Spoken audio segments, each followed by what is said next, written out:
What up? This is Robert Horry. Horry, three-pointer. Buries it! You might know me as Big Shot Bob. To Horry for three. Oh, unbelievable. This guy is off the charts. What's going on, Big Shot Bob? Robert Horry from downtown. Well, we've done this 223 times. It is the Big Shot Bob podcast. That is B-Dog, Brandon Harper. My name's Rob Jenners. That, soon to be joined by a guest this week, is seven-time NBA champion Robert Horry. And yeah, we get the privilege of hanging out with Matt Barnes a little bit today, which I think is pretty cool, man. Why are you giggling? Because I was just reading your text message. Oh, yeah. Let's start a few minutes early before Matt gets on. Yeah, I'm good with that. Are you, though? Are you, though? I was good with that, but the people in my household, they were not good with that. Here he is. Classic diva blame shifting. Here we go. They gonna point the finger at everybody else. That's how it goes, man. That's how it goes. She didn't pass the ball. I get it. I can't score if you don't pass. I get it. Exactly. How are you, man? What's going on? Man, everything is good. I had a first last night. I took my mom and my stepdad to the Dodgers game. They had never been, so that was interesting. That's cool. Oh, Mama's in town now. Yeah, Mom came back with me from Alabama, so she said I needed a vacation. That's cool. Vacation? From what? I said, you've been retired for 20 years. No, what that means, you know what that means. She needed to change the scenery. Yeah. Yeah. That's what that means. Get me out of Andalusia for 5 minutes. I would assume. Now, this is just my assumption and, my love for geography. But I would assume L.A. looks a little different than Andalusia. Maybe. I could be completely wrong. It's a fair assessment, I think. It's pretty fair. Man, we got Andalusia got everything L.A. got. Does it now? Dirt. Yeah. It takes me 45 minutes, maybe 50 minutes to get from here to the beach. From my hometown, it takes me 45 minutes to 50 minutes to get to the beach. Now let me ask you. They got that we ain't got. Now, let me ask you a follow-up question. We all know that all beaches ain't created equal. Now, first of all, let me just say this: the beaches down in Piccolo, Fort Walton Beach, are way better than the beaches out here. Way better. Okay, maybe. Okay. I think that's probably fair. Florida beaches are different than California beaches. Yeah. But I'm talking about the city in general. You ain't got to talk about the city, man. Well, but that's where we started. That's what I'm saying. When's the last time you took your mom to an Andalusia Dodgers game? You know what I mean? I'm just saying. Well, we might go. My little niece, she was in the playoffs, but they lost. But well, that's the Dodgers same lost as the too Dodgers last night. Yeah. Dodgers lost last night too. So who the hell Dodgers play last night? I wasn't even paying attention. St. Louis. Oh, the Cardinals. Cardinals. Okay. Yeah. They're not bad. They're pretty good. Yeah. Yeah, we've bailed completely on baseball here. We've given up entirely. Why? What do you mean, why? The Braves have not been anywhere. Well, they've been. We're at 7 500. games back of the Marlins. What do you mean, why? Like, what are you talking about? They've been barely above 500 this whole season. They've been fighting an uphill battle all season. Yeah, we were above 500 for like 3 minutes, and then it was like, yep, just a dumpster fire. But hey, we won the Speedway Classic, so they got a trophy for the Speedway Classic. And we know how much Rob loves trophies for meaningless games. But as far as it goes for us, that might as well be the in-season tournament as far as we're concerned. We got a trophy, and we're going to hold that thing up, and we're going to tell our kids this was the 2025 World Series championship. Might as well be. That's what we're going to tell our kids. Just show them the rings. That's all you got to say. Just show them the rings. Yeah, but, hey, look, the way the expectations this team had and coming into this season and where we are now. Horrible. Opposite ends of the spectrum. Oh, it was horrible. Absolutely horrible. Well, look, Matt is going to join us here in a few minutes. We kind of talked about it last week. We'll get Matt's take on it, too, when he gets on. We kicked around the fact that the Serbian news tried to break Luka's story. And then you guys were both ended up being right. He got the 3-year deal. He went the 3-year extension. Yeah. 3 years, $165 million. In 2028, he becomes eligible for the huge deal, the massive $417 million. $82 million a year. That's it. What'd you say, Rob? It's the race to 82, right? It's a race to 82. But like we said, Rob, somebody's going to be re-up during that time he's in this extension to where he's not going to be the first to that. Because, like I said, you got Wemby, you got Ant-Man. One of them are going to be the ones to end up. You think Greek Freak could beat them all? You think he gets 80? I don't know. That's what I'm asking. I don't guess, know. And again, I don't want to get too far into the weeds with this stuff before Matt comes on, but the stuff with Giannis right now, is that going to be all that Milwaukee can really do to try and keep him there? Is just, you know what, we're going to back up the truck. You take whatever you want off it. If it's 82, you take your 82. Just stay. Because I don't know if they've put really much in place to, like, entice him to stay. And I know everything with him right now, according to, like, Shams and all these other reporters, is up in the air, which is kind of crazy. Yeah, because his contract ends in 27, 28. So he think about it. He's still playing at a high level. Yeah, he is. If you take the top 5 players in the league, he's top 5. And he can do so many different things. You talk about players who play basketball. And what I mean by that is they give it you all on both ends of the floor. He's one of the only few that are left. So he's going to demand a lot. Yeah, no, look, I think just from a standpoint of him, having Milwaukee in the palm of his hands, from the standpoint of what they've been able to do or the lack of what they've been able to do to build something around him, they may have to up the, if that wasn't an original number that he could get, they may have to up the ante in some way, shape, form, or fashion to get him to there to say, hey, look, we'll break the bank for you because, it's you or is nothing else. Because let's be honest, I don't know what else they could possibly do. What else is there to do? There's nothing else they can do. It didn't work with Dame. It didn't. It did not work with Dame. You don't have a championship caliber team built around Giannis right now, and I don't see any other moves that could particularly be made that can have him looking like, dang, I didn't see that move coming. I don't see anything that could possibly happen without, because let's be honest, they got a lot of money on the books from players that aren't going to be on the team this year. They stretch provision Damian Lillard for the next 4 seasons. You got a lot of dead money. You got a lot of dead cap. Yeah, Milwaukee's not in a good spot. Can I ask both of you a question too?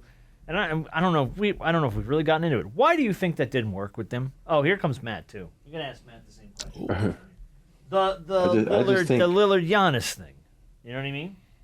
Yeah, I just don't think they were good enough. You always think it's 2 players, but it takes a fucking team, man. And you look at that team, it was boo-boo. They didn't have enough to compete. And if everybody always talk about the superstars and how much money they make and what they do. But if you got 2 superstars, those other 13 players can't come through for you, can't lock someone up, can't knock down a shot, you ain't going nowhere. Yeah, but is that basically all it was then? It just boils down to that, basically?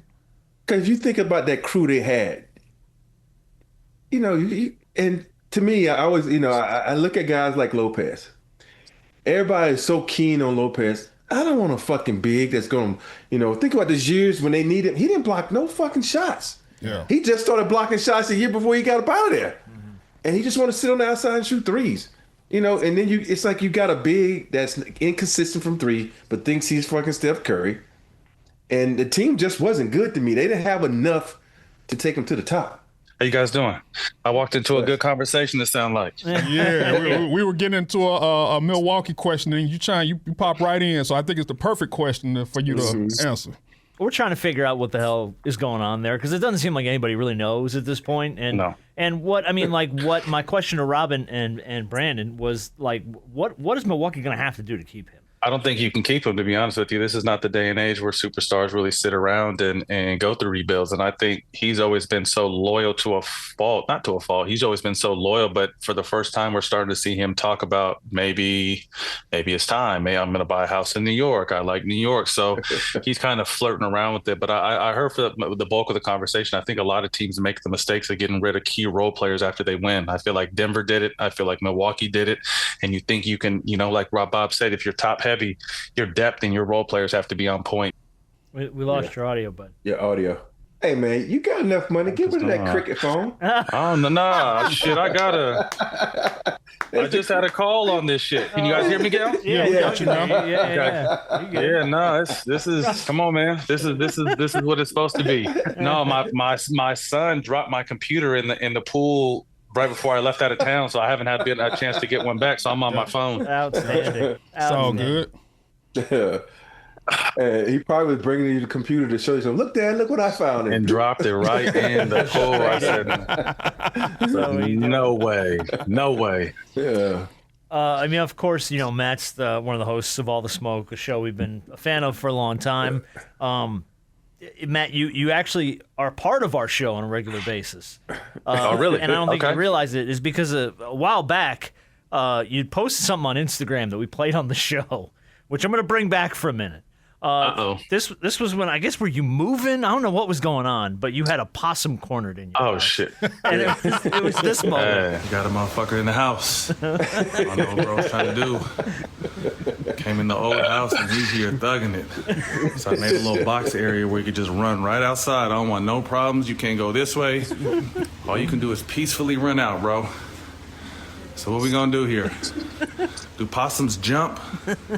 Anybody know? Yeah, they do. Fuck out of here, bro. Oh, he's just standing tall. He's not even moving when I hit him with shit. Get the fuck out of here. Fuck out of here, bro. I'm gonna get a golf club and swing on his ass. So I'll tell you, I was a lot tougher because the camera was rolling. I was scared to death. That thing was hissing at me. Dude. That thing was big. I don't mess with rodents like that. The guns were at the new house already, so I just had to kind of try to get this dude out, man. Yeah, so every now and then you pop up on the show. Get the fuck out of here. Every now and then, occasionally just jump up on the show for no good reason. I love it. I love it. Yeah. Hey, man, look, the epitome of man versus beast and man versus nature, bro. That's all it is. I ain't losing that one. So I don't know about the gorilla, but I ain't losing it to a possum. Well, gotta be 100 of us. We were just talking about me going back to Alabama. See what happens when you grow up in Alabama? You see possums all the time. Like, yo, man, let me just get this broom and just shoo him out. People from the California, like, what the fuck am I gonna do with this possum? Yeah, no clue. You just take a broom and swat his ass out. No clue. He had teeth and hissing. I could smell the rabies coming off him. I didn't want no problem. Yeah. We like that in Atlanta too. It's a lot of them around. Yeah, I'm cold. We got a few. Were you surprised at all by the Luka extension, the 3-year deal? I think Rob was kind of calling that early on. No, I think that was coming, and I think he opts out of that third and gets that 400 plus. And I think the Lakers, for the first time, and I love LeBron, but this is what's best for them. And I think for LeBron is at kind of a crossroads for himself right now, because since he was young, he's been the biggest thing in every single room, and he's been the most catered to and well deserved. Don't get me wrong, well deserved. But now, 41, 42, year 22, 23, like. The writing is on the wall, and for them to really switch gears and start focusing on what's next. Obviously, I thought that trade last year. I think they caught some chemistry and got hot, but I felt like this team, like we're going to see the best Lakers we've seen a little bit just in the next couple years, I feel like. But yeah, so it's probably hard for Bron right now to kind of really swallow that he's been asking for this, but it's actually here and it's happening, and Luka's embracing it and he's getting in shape and really ready to meet the match. So to me, this next, and I hope he's handled everything in his career with grace, so I hope he continues to do such here. But him not being at the thing was a little, because he's out here golfing, he's got that golf bug. I feel that, but he should have probably been there. So it's going to be interesting to see. But I think the extension, I think we all knew that was coming, and I think he takes the first 2 years and opts out of that third and gets that big boy. I want to know when guys, when they started, signing their contracts, where their teammates started coming to their signings. When my era wasn't like that, right? Sign, good for you. Congrats. I ain't coming to watch you sign. But also, Rob, back when we played, the money wasn't this big. Big money means a lot of people got to be around. Hey, but at that time, you think about when Big Dog was making more than Milwaukee was worth, and then you see all the guys signed, like when Shaq signed his deal. Hey man, just buy me a Rolex so we have to something. Something. No, you're right. It didn't used to be the norm. Yeah, the teams. I will say I'm happy that guys are out supporting their teammates now, because even though we supported our teammates, you think about it, in the summertime, we were all somewhere. We went in the city training like they did. We did. Number one, we didn't have the facilities, and number two, we all had our routines and our families in another state, whatnot. So, I'm glad these guys are coming out and trying to support. You know, that's probably another way they're probably doing that. Say, yo, Luke, I came to support. Keep me on the team. Come on, man. Everyone knows guys that was at their press conference was. They might be up out of there by the time the season starts. Hey, there's a new sheriff in town, so you got to get in good with him. When you start talking about a new sheriff in town, obviously we know that the majority stake of the Lakers has new ownership. Obviously, Jeannie's still around as the governor, but as far as a lot of the decision makings, you kind of pass that on to somebody new. And when you start looking at some of the old guard that was brought in by Jeannie Buss and her family, when you start looking at Rob Pelinka, you know, he's held that job down for quite some time. But when you start having a new ownership and a new guard in, at what point do you start looking at, hey, bro, we appreciate your time, but we want to go in a new direction? How much time do you think he has as the Lakers GM? If I was a betting man, not much, especially considering that the new ownership group has Magic as a part of it. And, you know, we all know, and not to give out, you know, too much, we know that him and Rob kind of butted heads, you know what I mean? But if you look back and see what Magic did, I mean, the young core of young guys he was able to draft was impressive. So, you know, Rob's been on the hot seat a few times through his tenure, and obviously I think this was some Kobe love, respect, brought him into the family, and has kind of made his way to where he's made his way. But to your point, I definitely think he's on the clock. You know, moving forward, it's like you said, completely new owner. They don't owe him anything. So, you know, they'll be looking, I feel like, and I want to know what you think, Rob, because I mean, obviously you were in there too. I mean, I think he's definitely on the clock. He is on the clock, and I don't think he's going to last past this season. After this season, I think the new ownership is going to sit back, and if they don't go to the finals or make it to the Western Conference Finals, he's out of there. Because you think about, if I'm an owner and I want to come in, I want to put all my people that are loyal to me, all my people that's going to listen to me. So I'm getting rid of everybody. You know, unless you're someone that has, you know, like, it's like, let's say, even though he's not in ownership, let's someone like who's Kareem, you can stay around just because you are the Lakers. But everybody else, wash my hands in it. I don't know for sure. I don't know if he did it with the Dodgers, but shit, you know, think about it. You know, the only person he really kept was the, you know, management. You know, because he was, you know, Robertson was on the hot seat. If they wouldn't have won it, I guarantee Robertson would have won. And he's that type of guy. He said it himself that he's all about winning. He's going to use every dime, whatever resources he can to win. And sometimes, you know, you ain't winning, so you got to change the starters. And you also, too, you know, like I said, I mentioned Magic, obviously a part of the group that could possibly move back into a position of power with that. But also Bob Myers. Bob Myers is sitting around waiting for the right situation. And I know for an LA guy and a Bruin such as Bob, who, you know, went and put his fingerprint on a great dynasty in the Bay, you know, I'm sure he would love to have to drive to Staples Center or whatever it's called these days, you know, for work and be paid very handsomely for it too. So I agree with you. I definitely think he's on the hot seat and maybe have unfair expectations too, because I don't think they're going to be a title contender next year. But I mean, that's the standard that this team wants, and that's what the new ownership is striving for. So we will see. Since you brought up that, you know, we had a little debate last week. Yeah, we did. And I said, you know, I cover the Lakers. So I said they are a play-in team. Ooh. And they looked at me like, what? I said, it ain't because they didn't get better. The people around them got a little bit better. You think about the Rockets. You think about, you know, Minnesota, you know, OKC, Denver had a great offseason too. And so people like, it's not a diss to the Lakers. It's just that every team around them got a little bit better than the Lakers got. Yeah, I would agree. And younger. Yeah. And let's be honest, because I mean, you know, whether LeBron is the first or second option this year, he's still in his 40s. You know what I mean? I still expect him to be in the mid-20s and across the board statistically. Luka, I feel like Luka's going to have a monster season. That was one thing I said about coming. You can hide all that beef bullshit in other cities. Coming to LA, they're going to point out everything. So he got his ass in shape. He better be playing defense because it's just, and Bob will tell you, it's different out here. But I'm really interested to see, because he has great talent it's just between his ears what Deandre Ayton can bring, because I think this is a great opportunity for him to revitalize his career. He's a consistent, 18-10 type guy, but he has the skill set too, and the body to really, man, be a 20-10 guy and 2 blocks, his ability to stretch the floor. But it's always been, because I've had friends that played with them in Phoenix, and it was always between his ears. It wasn't the talent, it was just his mentality, and how was he going to act when he gets money has kind of always been the behind the scenes talk about him. But this is a no better opportunity for him to take advantage of this season and kind of put himself back up where he thinks he should be, or where he thinks he might be. Yeah, because one thing that I saw when it came to that deal, most of the time, big men in their prime, he's only 26 years old. He's a baby still. They don't become available.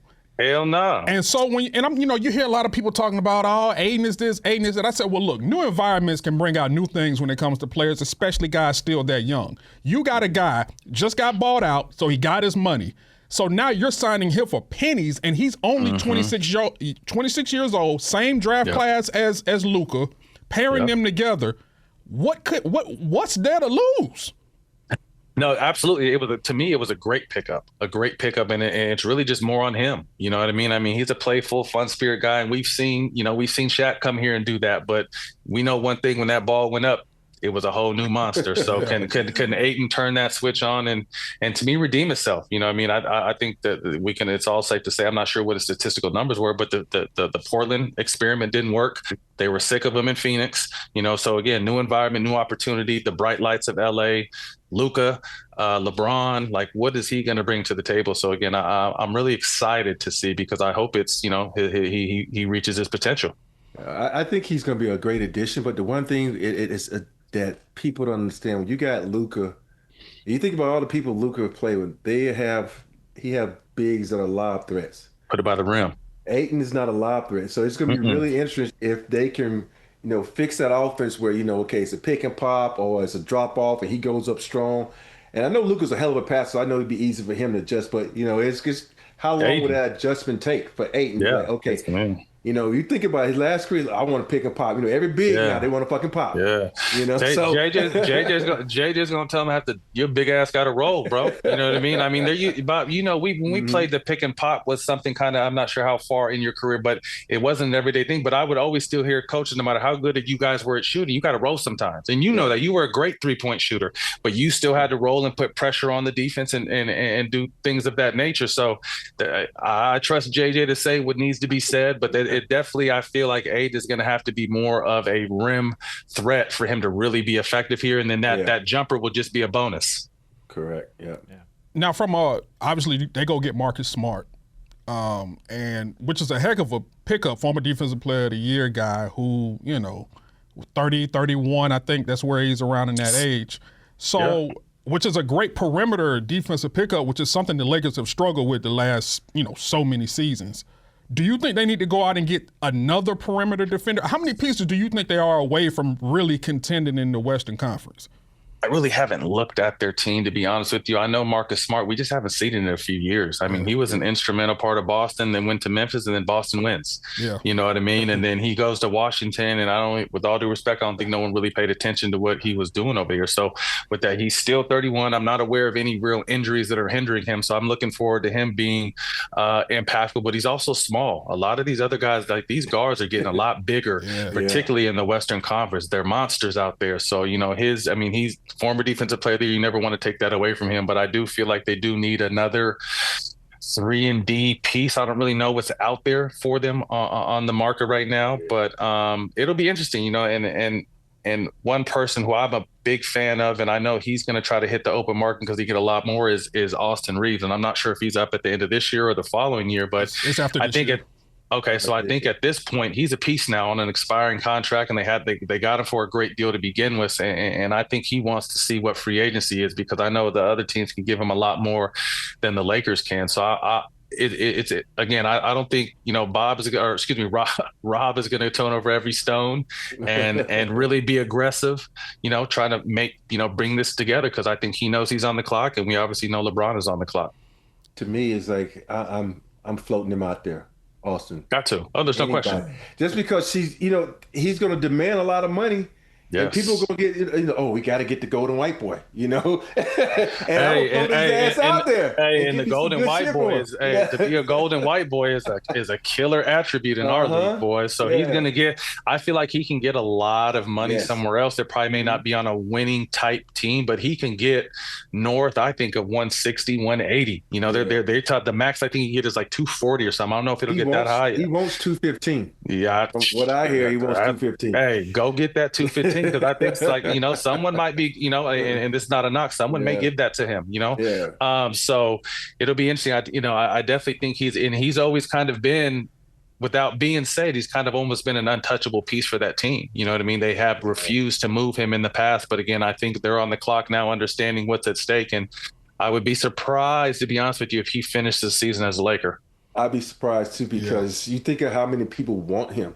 And absolutely. New management's coming like, I know I'm all about spending money, but if I can get 2 good pieces for him right now to add to Luka, LeBron, and Ayton, shit, I'm getting rid of him. And let's be honest, you cannot have Luka, LeBron, and AR on the floor at the same time. That's hard. That's hard defensively. The defensive whole. Yeah. So, and that's why, to me, we were talking about, if the Lakers going to start this season, if I'm JJ, I'm going to AR to listen, man, your goal this year is to win 6th Man of the Year. This is your goal. I'm not mad at that. I need to come out with either, Smart or Vando, someone who can cut down, can play some defense and cut down that efficiency on offense for somebody.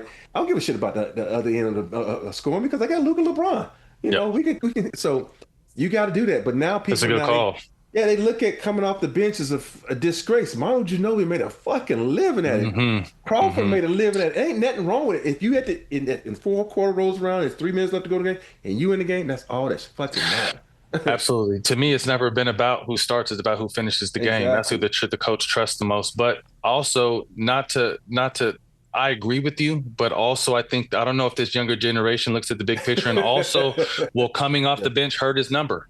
Will some team try to, because he's obviously proved that he's a starter in this league. I don't think any of us doubt that. But for this team, I agree. I think his most effective role is he can be a Jamal Crawford type scorer off the bench for this Laker team. But will he mentally buy into that, knowing what is ahead of him this summer?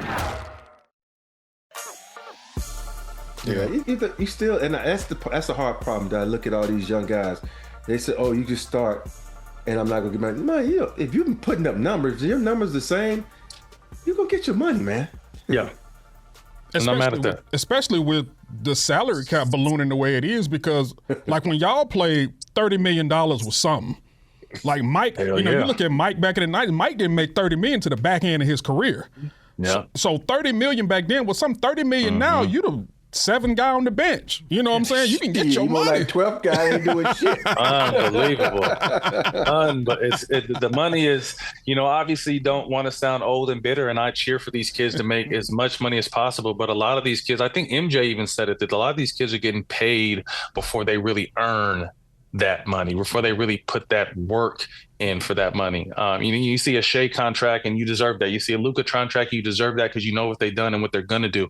But a lot of these guys that are, are 7, 8, 9, 10, even 6 sometimes, like, yo, that's crazy. Yeah. We talked about that, about the money situation. Who you think is going to be the first to eclipse 80? You got Wemby, you got Ant-Man possibly coming up. We know Luka going to re-up after 3 years. Who you think is going to be that first one to touch 80? I don't know, but I'm cheering for him.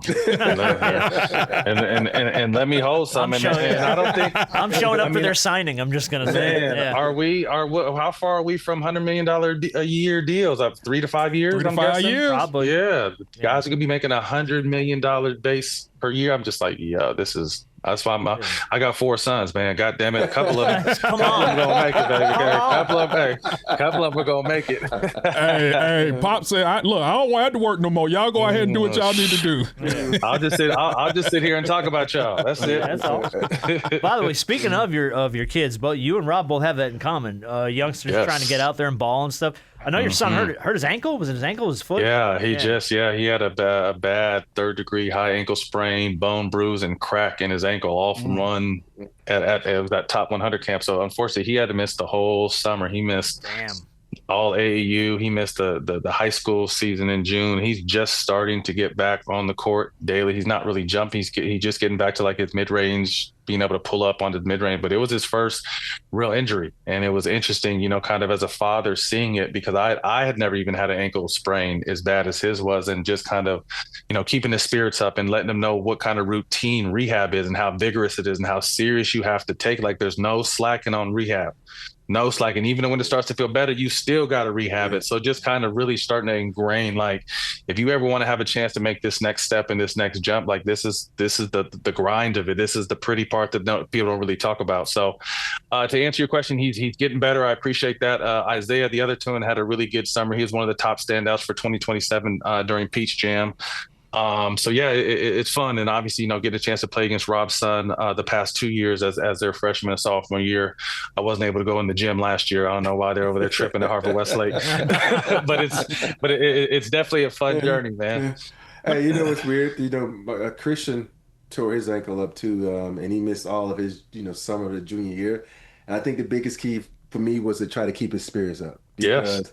He's out there, and they start looking at social media, and they start seeing what their friends are doing. I'm like, dude, don't look at all that stuff. Run your race. It's going to send you down a path that you don't want to. So I said, let's just go out here. And he and I, we would just go out there and we just the form shooting, all this kind of stuff. I did everything to try to keep his spirits. I'm like, yo, man, you got this. You're going to your junior year, you'll be all right. And so, but same thing, same grade. And it's hard, man. It's hard on you as a father because you don't know what to do. You're like, shit. Yeah. I'm trying to keep his spirits up. I can't take him out here. I can't do this. But also imagine too, not to cut you off, having a twin brother that's still out there doing his thing. You know what I mean? You know what I mean? So it's just like, damn, like in school started talking to Isaiah and offering him, and Carter's just kind of sitting back. Although they offered both of them, Carter wouldn't even really acknowledge it because he knows he wasn't out there grinding. So I appreciated that fact of him. But yeah, to your point, and that's the first thing I mentioned, I got to keep his mental and his spirits high. When you obviously we know within college sports, even it's creeping over into high school sports now, you talk about the whole NIL aspect of things and how it's pretty much the wild, wild west out there when there's no real regulation to it. As a guy that played in the league and has kids that are moving up through the basketball ranks, what are some of the things that you kind of been teaching them or kind of been putting in their ear when it comes to the money aspect of NIL deals and things of that nature, if you have? We've been head down and grinding, and thankfully my sons don't need NIL money. Right. You know what I mean? So it's more just focus on let's continue to get better. Let's chop wood, carry water. And I put my kids on a whole plan. Like, I've been coaching them since I retired. So they were 8 years old. They started off as the best players. Then they kind of fell in the middle of the pack because they didn't train.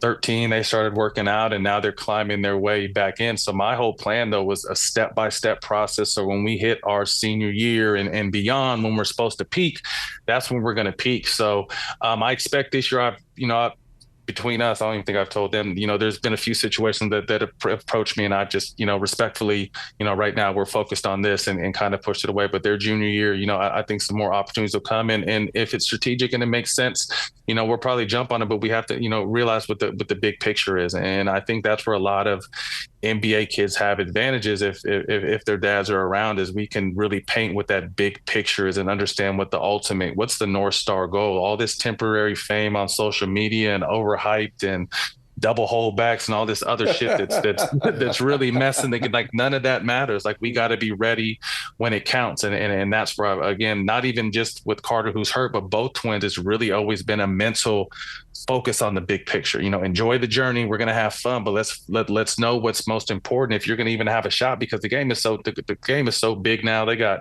26-year-olds playing college basketball. Like, to me, it's a lot harder now to really kind of get in where you fit in, because the game, there is no regulations, because of the transfer portal, because of NIL, and because, and I made a post about this too. Patino going into the tournament said, hey, we're not recruiting no high school kids this year. I don't feel like a high school kid can help him. So on one hand, I understand he's coaching and his job is to win, but on the other hand, I'm like, what the fuck? The college is supposed to be for teenage boys to trying to get better and turn into men and then hopefully live their dreams in the pros. So it's so ass backwards right now. We always fought and asked for money, so we have to be careful what we ask for. But I definitely feel like there need to be some regulations on the money. There need to be regulations on how much you can transfer. And there has to be a cap. Like, I think 24 that's 6 years you've been removed from high school. If you haven't figured that shit out by now, with all due respect, bro, get your degree and keep it moving. You know what I mean? So I think they need a cap on this.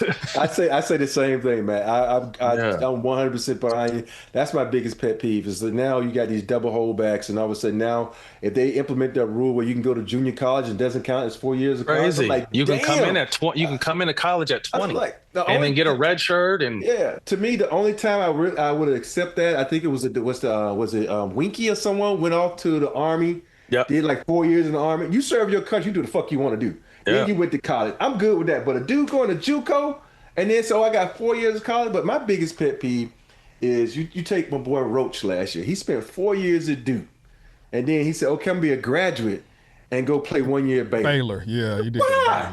Dude, no, that's just so wrong, man. It's like it's time for someone else, man. If you went to had Duke, your chance, and in 4 years you didn't make it to the next level, you think now the NBA gonna take you? No, the NBA all about. If you 21, NBA scratching your head like, damn, that motherfucker old. Do we really want to draft him? They don't. It's few and far between kids that are a little, 22. I mean, I think Kenneth from the Lakers, I want to say he was, you know what I mean? But I mean, they're few and far between. But on the flip side, again, I agree with you 1,000%, but I don't blame the kids because we know 99% of these kids aren't going pro. So if I can go steal one more year at another school and get paid for it, I'm gonna definitely take that. So when I say I don't like this shit, I don't mind the kids doing it because they're allowed to do it. But I think there needs to be some regulations and understanding. And to your point, man, everyone is a window. If you unfortunately we get hurt in the pros. I mean, it takes a lot of luck to make it. And if you're unlucky and get hurt, I mean, damn, sometimes it is what it is. But I definitely think it's a lot harder for incoming freshmen to, you're going to have to use D2, as kind of a JUCO situation or go to a prep school. So instead of just understanding, hey, I'm going to do my 4 years in high school and then I'm going to get an opportunity if I'm good enough to go to a Power 5. But, there's just so many older kids that are men now. There's some teams were older than the Oklahoma City Thunder that won the NBA title. These teams are in college still. Yeah. So I'm just like, man, the system is broken. So I hope, somehow, some way, someone makes some sense of it. No, the weird part, we had a kid that goes with the Harvard Westlake, had no college offers. He went to a prep school. Now he got like 6 offers to D1 schools. I'm like, why do you have to go to a prep school? Just bring the kid in, redshirt him. Now you teaching him your system. He's getting to understand you, and then go from there. Why does he have to go to a prep school? They're not taking those chances no more. You don't get to grow. And I think, to be honest with you, this is again bigger picture, that's to me why the NBA sometimes loses view, because you don't understand there's no journey, there's no storyline with these kids. They're bouncing around from school to school. You know what I mean? From when we came in the league, you were able to follow, or you were able to follow Rob where he was at. You were able to follow me and all these guys, and we kind of had a little bit of aura coming behind us. But these kids now are so young, coming from over the water, bouncing around from school to school. Like there's no real storyline with these kids coming into the league. Yeah, that's true. It's very true. Well, listen, Matt, before we let you go, bring us up to speed on All the Smoke. Are you guys filming new shows? I mean, you guys working on the show? Man, we've been cooking. We launched All the Smoke Productions the top of last year. We signed a great deal with DraftKings to build a whole entire company. So now I want to say we have about 6 or 7 shows. We're launching All the Smoke NFL. We have All the Smoke Boxing. We have All the Smoke MMA. We were able to take the archive. So when I launched our company, or when I started thinking of the idea of our company, this is when Paramount was about to come and buy Showtime, and we didn't know what they were going to do, but they ended up chopping their sports side. So we started this company. I was able to take the number 2 in charge over there, who took a chance on us at Showtime, brought him into my company. We started this company together, and he was able to get the archives from Showtime Boxing. So we were able to get a built-in 10 million follower, all the socials, all the archives, all that stuff came to All the Smoke Fights. So now we have Andre Ward running that, and Roy Jones with him. And we're looking to do a new deal with we're pitching. We did some stuff with MLB for their All-Star stuff, so we're going to pitch some stuff to him. So we're hoping to be vertical in, all the major sports. We're in the docs and scripted and non-scripted now too, man. So within a year and a half, the whole entire company has just been on fire. We have a partnership with Netflix, so it's been an amazing race. And then obviously the flagship show, All the Smoke. We just continue to, try to up the game. We were one of the first ones in this space, and you see so many other people in it now. And I absolutely love it. Like, some people try to look at this competition. I feel like all of us have a unique journey and perspective and things we've been able to, be fortunate enough to see. So I just think, because I'm a fan now, and as a fan, I want to hear from Rob. I don't want to hear, as great as Stephen A. Smith is, Stephen A. Smith has never done it. I want to hear what Rob has to say about this shit. So again, that's why I love all the just diversity in this space, and not only just in basketball, across the board. There's podcasts everywhere now. So, really happy about that. But again, with that said, we still want to be as good as we can be. We've tapped into Major League Baseball and got a good response. We had a chance to sit down with Michelle Obama last week.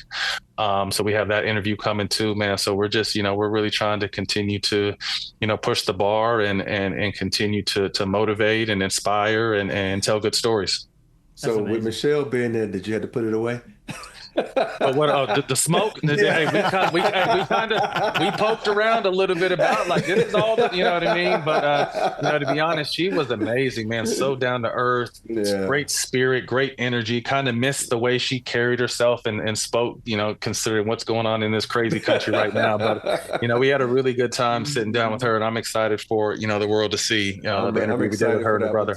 Yeah, that's cool. You always have great guests, man. And I appreciate you let me come on your show. I really appreciate it. Come on, but you're one of my favorite, man. I mean, to me, and you're one of the guys that sacrificed so much of your game to fit in a team concept, but you're rewarded for it, and you earned it, and all you did for this game.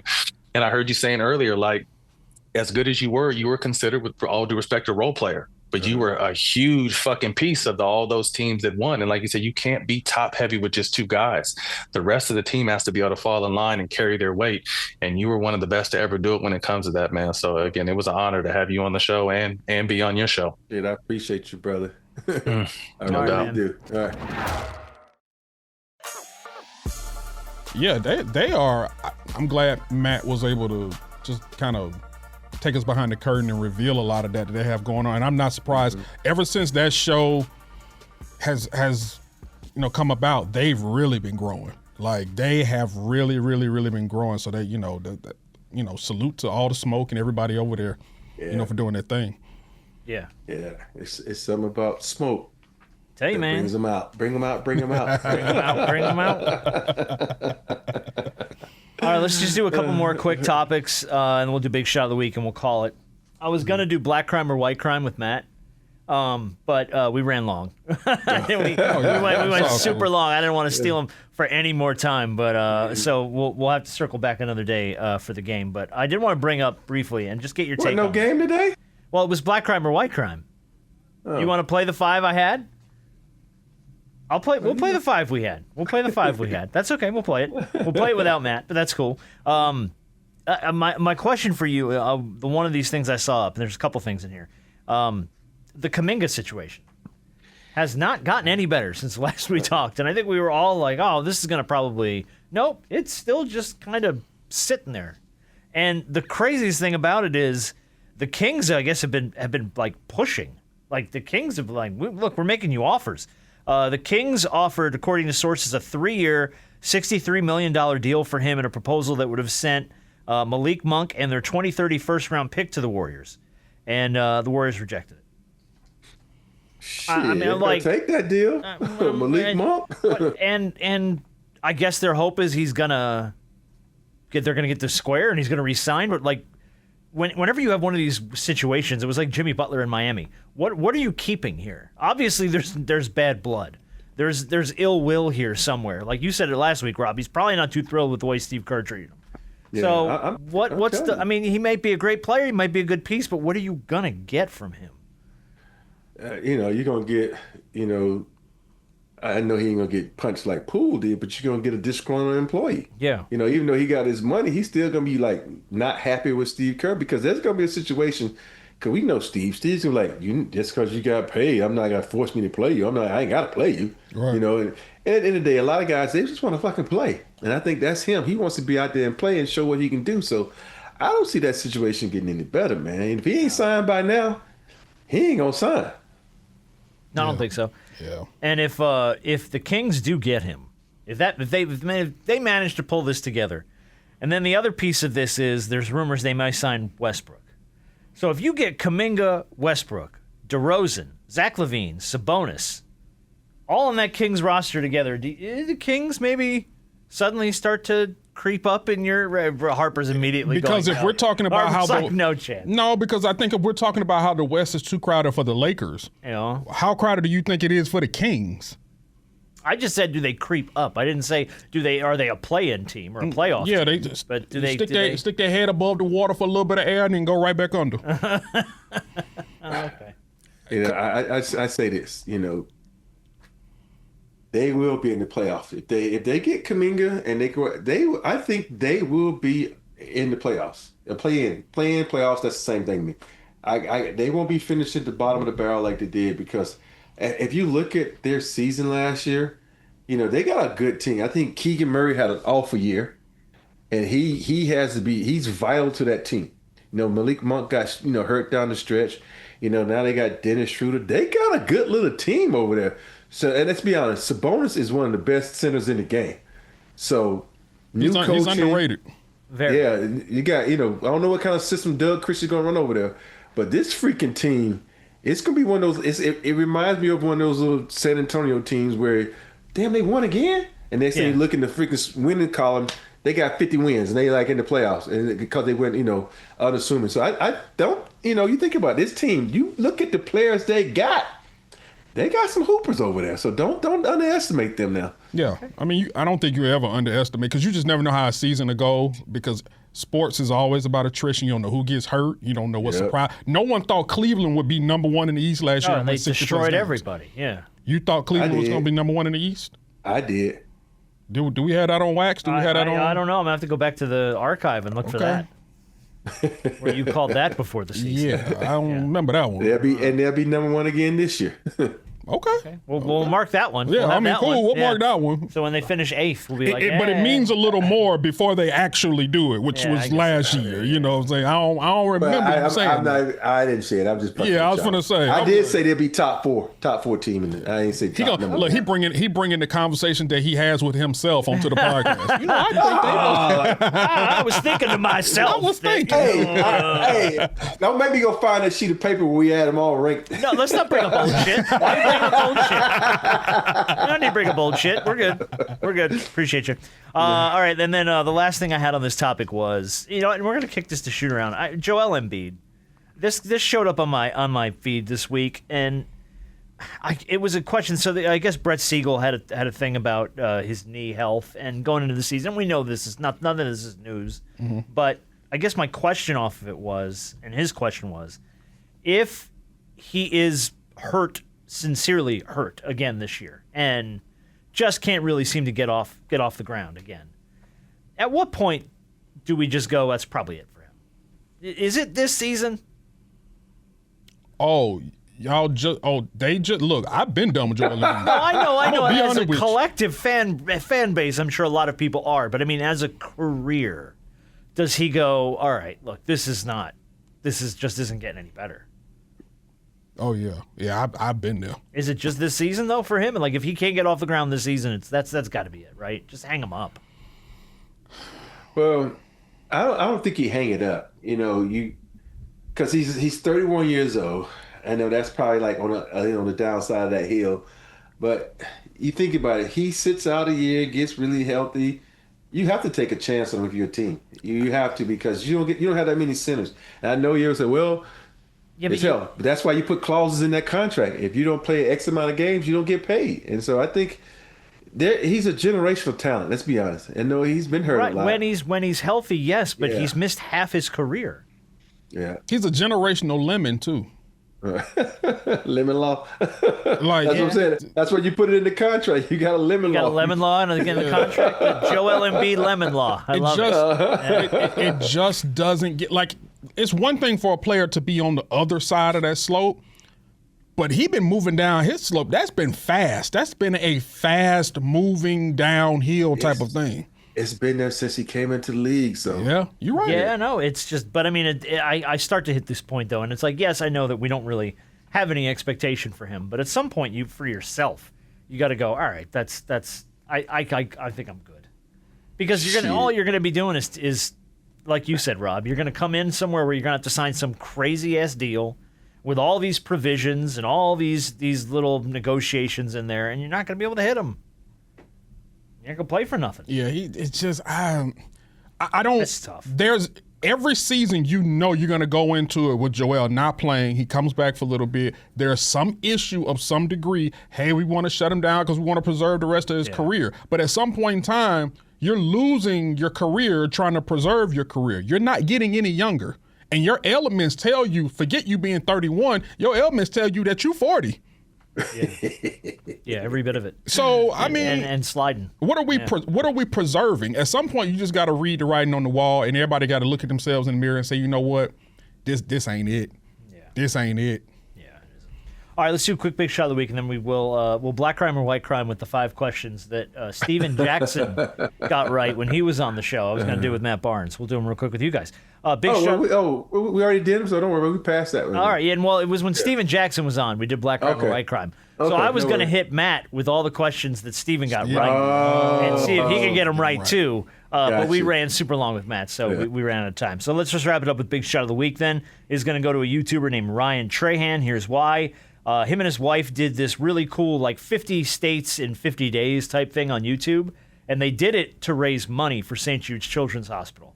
So they were putting out all this content to try and get eyes on the channel and raise some money. And every state they went to, they had to find a really crazy and unique Airbnb to stay in for the night. So they booked 50 around the whole country, and they did 50 states in 50 days at 50 of the craziest Airbnbs you'll ever see.